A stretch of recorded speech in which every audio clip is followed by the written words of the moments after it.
Good evening सभी राजीव गांधी युवा मित्रों को नमस्कार। मैं राजीव गांधी युवा मित्र आप सभी का आपके अपने यूट्यूब चैनल पर स्वागत करता हूं।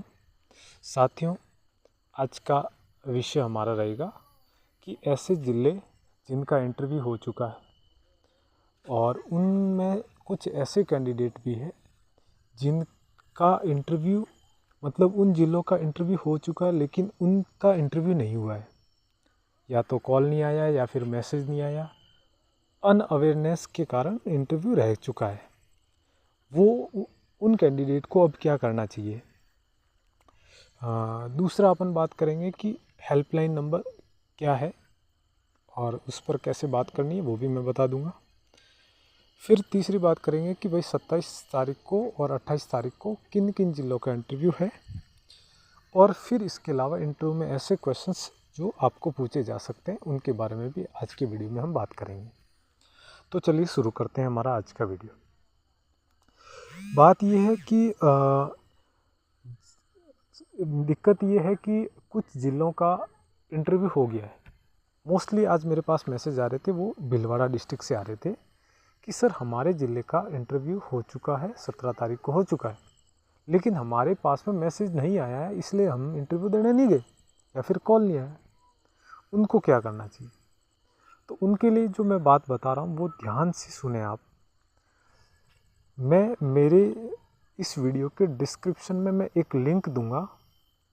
उस लिंक पर आपके पास में 3 कॉन्टैक्ट नंबर मिलेंगे और 2 मेल आईडी मिलेगी। फिर ध्यान से सुनिएगा, 3 कॉन्टैक्ट नंबर मिलेंगे और 2 मेल आईडी मिलेगी। अब करना क्या है आपको 3 कॉन्टैक्ट नंबर और 2 मेल आईडी का? आपको फ़ोन करना है। अगर फ़ोन नहीं उठा रहे हैं तो फिर दूसरा तरीका बता रहा हूँ, और अगर फ़ोन उठा देते हैं वो लोग तो आपको कहना है कि सर हमारा इंटरव्यू कब है। पहले तो आपको पूछना है कि सर हमारे ज़िले का इंटरव्यू कब है, और अगर वो आपसे डिस्ट्रिक्ट और नाम पूछेंगे आप जवाब दे देना। और अगर पूछने के बाद में वो बोलते हैं कि आपके ज़िले का इंटरव्यू समाप्त हो चुका है, तो आप बोलना कि सर हमारे पास में ना तो कोई मैसेज आया है और ना कोई कॉल आया है, और बिना सूचना के हम कैसे इंटरव्यू देने पहुँचे, और न ही ऑफिशियल वेबसाइट पर कोई लिस्ट अपलोड है उसके आधार पर हम इंटरव्यू देने आए। ये बात आपको बतानी है, तो वो आपको कुछ जवाब देंगे।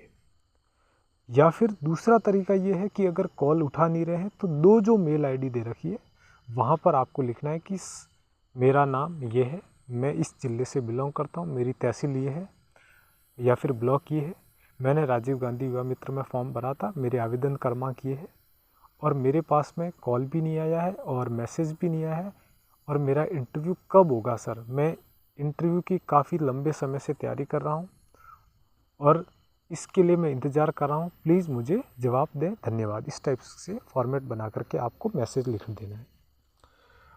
अब एक्चुअली में मैं बात बताऊं कि जब हमारे टाइम जब 2021 वाली जो भर्ती हुई थी उस टाइम जो हमारे साथ में भी यही हुआ था जो आपके साथ इस बार हो रहा है कि कुछ कैंडिडेट को पता नहीं था, लेकिन हमारे इस टाइम ये हो गया था कि उन लोगों को बुला लिया था। बाद में पहले इंटरव्यू हो गए, जो कैंडिडेट रह गए उनको भी बुला लिया था, क्योंकि उस समय आपको भी पता है उस समय ऐसी स्थिति थी कि कैंडिडेट को पकड़ पकड़ के लगा रहे थे। मान के चलो आप, इतनी ज़रूरत थी, फॉर्म कम भरे जा रहे थे, कैंडिडेट विश्वास नहीं कर रहे थे इस प्रोग्राम पर, इंटर्नशिप प्रोग्राम पर, कि ये ऐसा है ऐसा है, जो भी फालतू बातें चलती है मार्केट में, उन बातों पर विश्वास कर रहे थे और इसकी एग्जैक्ट वैल्यू पर विश्वास नहीं कर रहे थे, इसके नोटिफिकेशन पर विश्वास नहीं कर रहे थे।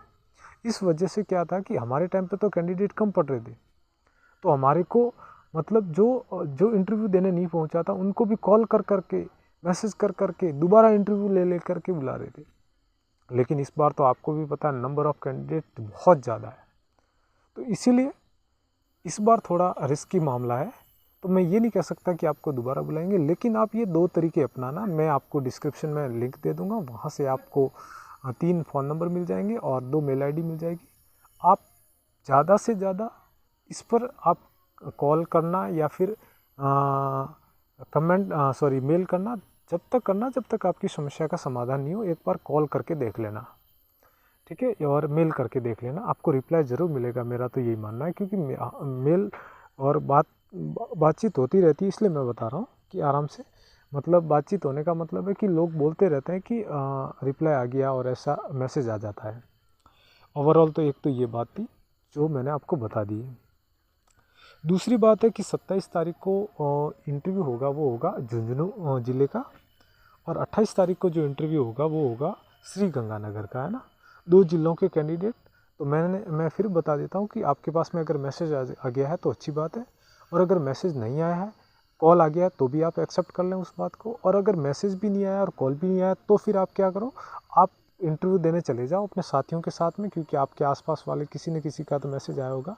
उस सेंटर पर आप चले जाओ, और उस सेंटर पर लिस्ट लगती है, उस लिस्ट में देख लेना नाम, और फिर नहीं हो तो फिर वहाँ उस पूछताछ कर लेना कि सर मेरा नाम क्यों नहीं है। मेरे हिसाब से तो 99.99% तो आपका लिस्ट में नाम होगा, और अगर नाम नहीं है तो फिर आप आगे की कार्रवाई कर देना, नाम होगा और आप इंटरव्यू दे देना आराम से। तो एक तो ये है, मतलब आप जिनका भी गंगानगर और झुंझुनू का है तो वो मैसेज आया तो ठीक है, नहीं आया तो आप ज़रूर पहुंच जाएं इंटरव्यू सेंटर पर, मेरा तो कहना यही है, नहीं तो बाद में रह जाओगे। और उसके बाद कुछ बातें ये कि भाई कौन से क्वेश्चंस पूछे जा रहे हैं, तो मेनली वही, एक तो 10 योजनाएं आप याद करके जाओ जो महंगाई राहत कैंप में चली थी।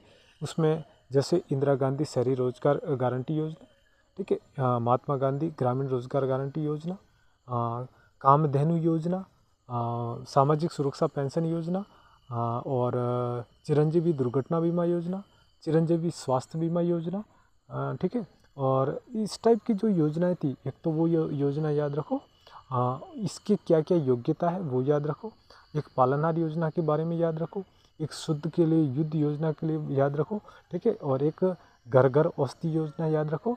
और उसके साथ एक नई अपडेट है, वो 3-4 विधेयक जो सरकार ने लाए हैं वो उनके लिए भी ध्यान रखो। जैसे एक विधेयक जो कल पारित हुआ है वो है विधेयक है वो गिग वर्कर्स के लिए विधेयक, गिग वर्कर्स के लिए विधेयक है। तो उसमें क्या है कि सरकार क्या करेगी कि जो भी ओला उबर जो भी ये सोशल मीडिया के माध्यम से जो जैसे टैक्सी रैपिडो होते हैं, उनके जो ड्राइवर्स वगैरह होते हैं, तो उनका जो भी होता है वो एक कंपनी के थ्रू होती है, और कंपनी पूरा पैसा कमाती है, प्रॉफिट कमाती है, और हमारे जो यहाँ के लोग काम करते हैं, हमारे राजस्थान के लोगों का ही पैसा होता है, वही सवारी होती है, वही वर्कर होते हैं, तो उनको कुछ पैसा ही मिलता है। इसलिए सरकार ने विधेयक ला दिया है। अब क्या होगा कि वो सरकार के अंडर में काम करेंगे, तो जो प्रॉफिट होगा वो सरकार का ही होगा, और जीडीपी में भी ग्रोथ मिलेगी। तो ये एक लाया है। एक 15% मिनिमम बढ़ोतरी सामाजिक सुरक्षा पेंशन में, इसका भी सरकार ने विधेयक ला दिया है।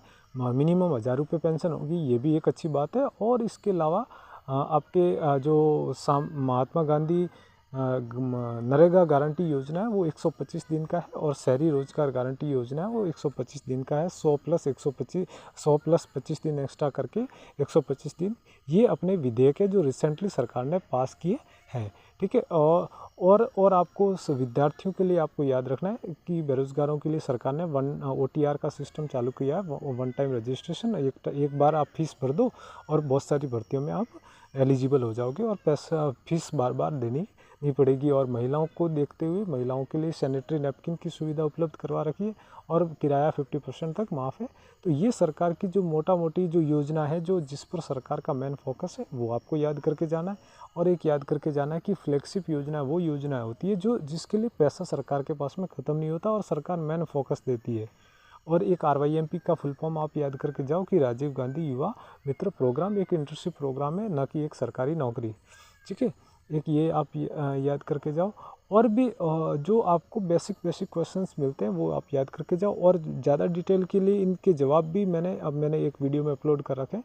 तो 2 वीडियो है जिनके ऊपर 10,000 के लगभग व्यूज़ आए हैं, तो वो आप दोनों वीडियो देख लो आप, और उसी में से आपका जवाब मिल जाएगा वहाँ पर, ठीक है। तो ये था हमारा आज का वीडियो। और भी कोई सुझाव देना चाहो तो एक बार कमेंट में दे देना, और कमेंट कर देना, मैं उसके ऊपर इम्प्लीमेंट कर दूँगा। धन्यवाद।